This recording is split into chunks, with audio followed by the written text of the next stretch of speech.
अस्सलाम वालेकुम दोस्तों, अशरफ चौधरी फातिज़ अबी तस्का कराची जिना इंटरनेशनल एयरपोर्ट से मोहब्बत भरा सलाम।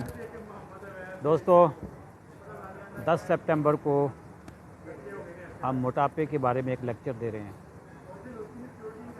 मोटापा क्यों होता है, मोटापे के नुकसानात क्या हैं, मोटापे के साथ कौन कौन सी बीमारियां जुड़ी हुई हैं, मैं बहुत तफसील के साथ इस पर बताऊंगा।